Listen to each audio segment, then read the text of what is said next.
30 days alone, adrift in the endless blue expanse of the open ocean. A situation as terrifying as it is extraordinary. To imagine such an ordeal is to confront the limits of human endurance, resourcefulness, and the sheer will to survive. Out here, there is no land in sight, no ships on the horizon, and no guarantee that rescue will ever come.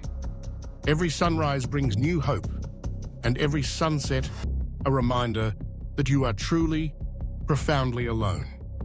The challenge is not just physical survival, but a battle for the mind and the spirit as well. The ocean, for all its beauty, is a realm of relentless indifference. Sun beats down by day, searing skin and drawing moisture from the body with every passing hour. By night, temperatures plummet, and the darkness becomes absolute, broken only by the stars above and the restless sloshing of the waves. Hunger gnaws at the belly. Thirst becomes an obsession, and always, in the back of the mind, the question, how long can a person truly last? History gives us rare but remarkable examples of survival against the odds. In 2012, Salvadoran fisherman Jose Salvador Alvarenga set out from the coast of Mexico, expecting nothing more than a routine fishing trip. Instead, a storm swept his small vessel far off course, casting him into the vastness of the Pacific.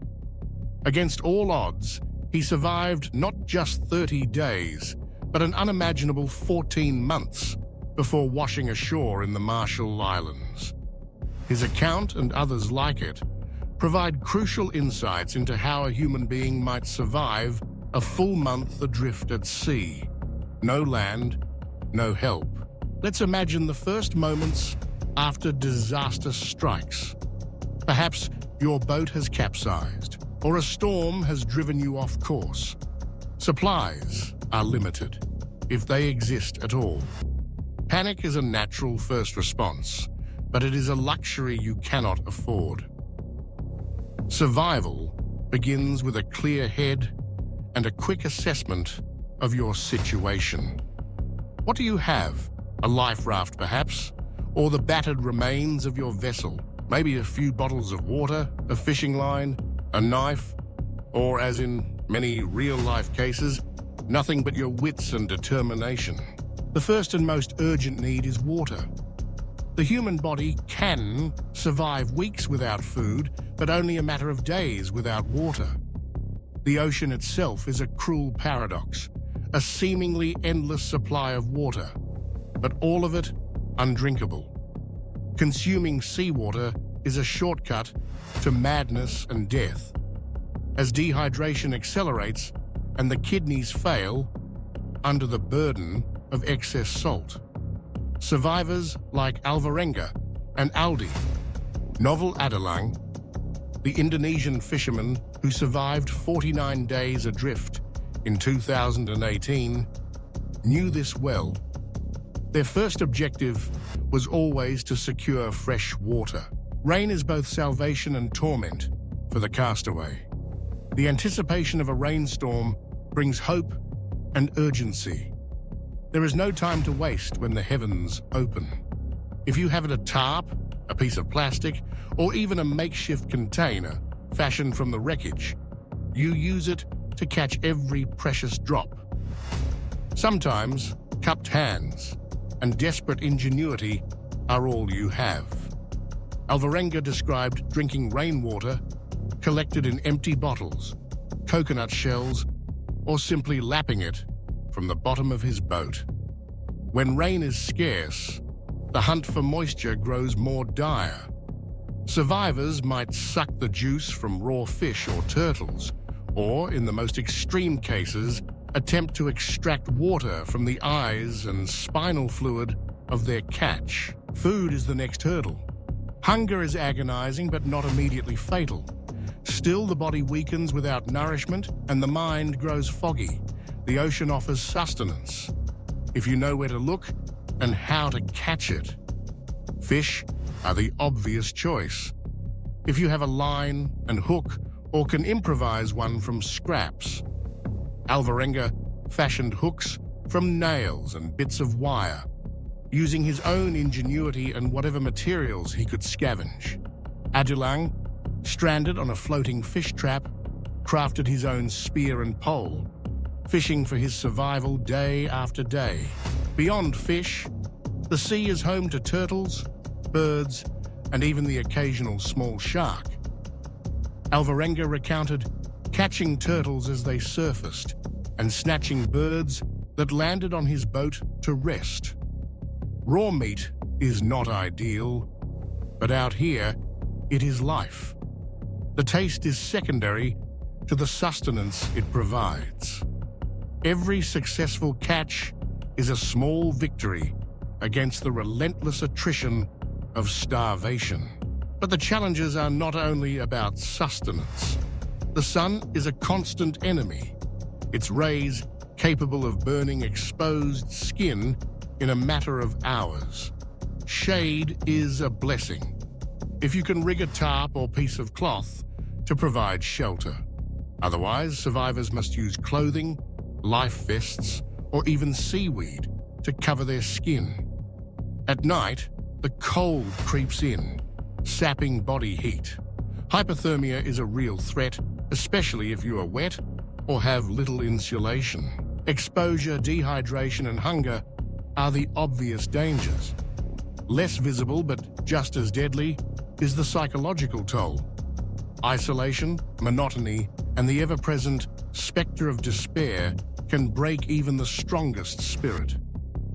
Jose Salvador Alvarenga spoke of the crushing loneliness, the hallucinations, and the constant struggle to maintain hope. Aldi Adulang filled his days with prayer and song, using routine and faith to combat the creeping sense of hopelessness. Mental resilience is as important as any physical skill.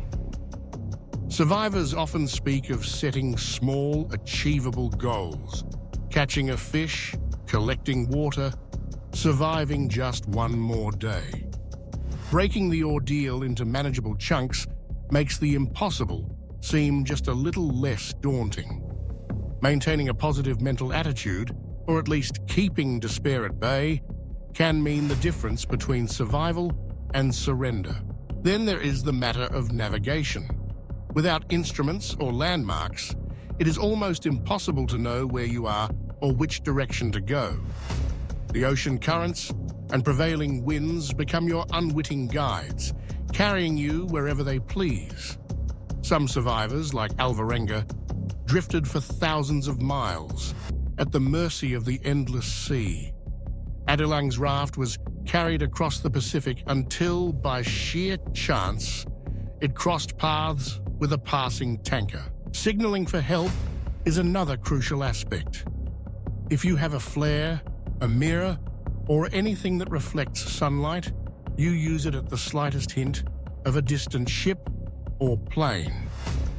Clothing, brightly colored or waved overhead, can attract attention, but the odds are slim. Most of the time, you are invisible on the vast, empty ocean. It is here that the stories of modern survivors provide both inspiration and sobering perspective.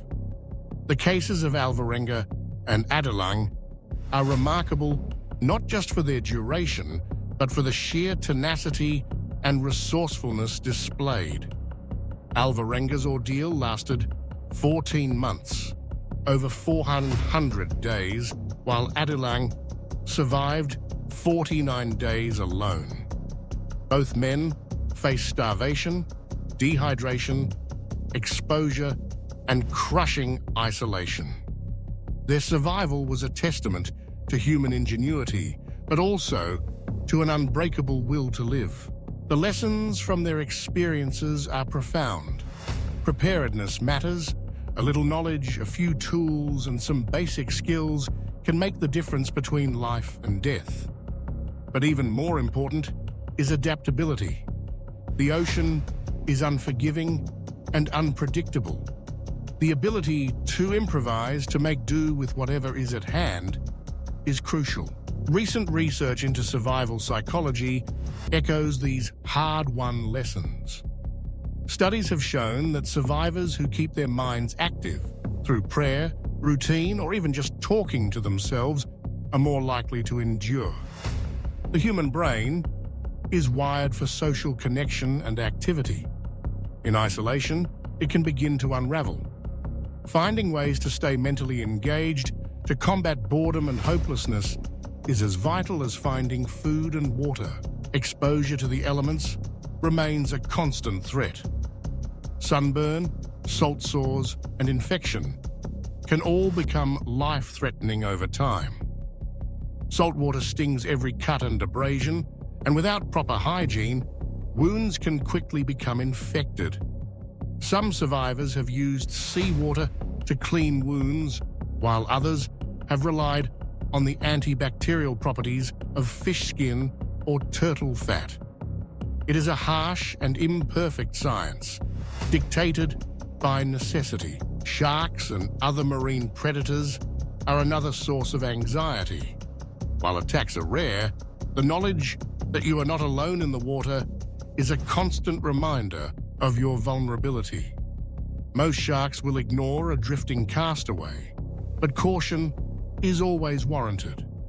Survivors have reported using sticks or paddles to ward off inquisitive sharks, or simply remaining as still as possible when they draw near.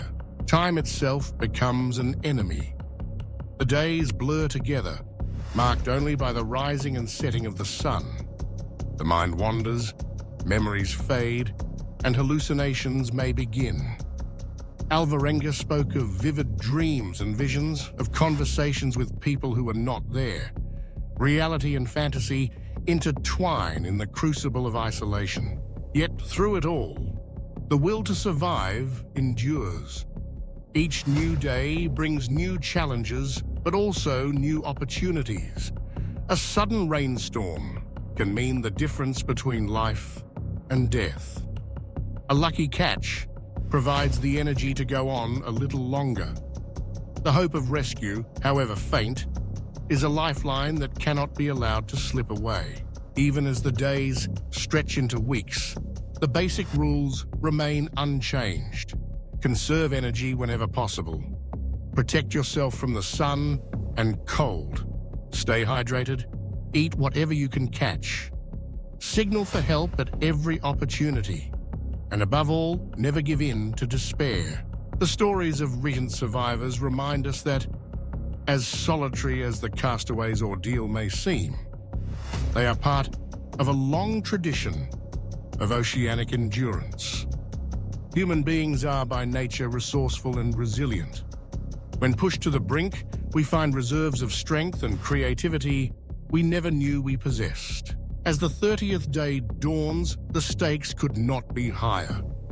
The body is weakened, the mind frayed, but the hope of rescue remains. Perhaps a distant ship appears on the horizon, or the currents carry you closer to land. Or perhaps, like so many before, you must endure still more days before salvation arrives. What matters most is not just the physical act of surviving, but the mental and emotional journey. 30 days adrift in the ocean is a test unlike any other, a crucible that strips away the inessential and forces a person to confront their deepest fears and desires. Those who endure are changed forever. Their stories are testament to the power of hope, resilience, and the unyielding human spirit. Surviving 30 days with no land and no help is not just a matter of luck or chance, but of preparation, adaptability, and above all, the refusal to give up. The ocean is vast and merciless, but within each survivor lies an ocean of their own, an expanse of courage and determination that can carry them through even the darkest of nights. The lessons learned adrift are ones that resonate far beyond the waves, about the value of life, the strength of will, and the enduring hope that sustains us all, even when we are most alone.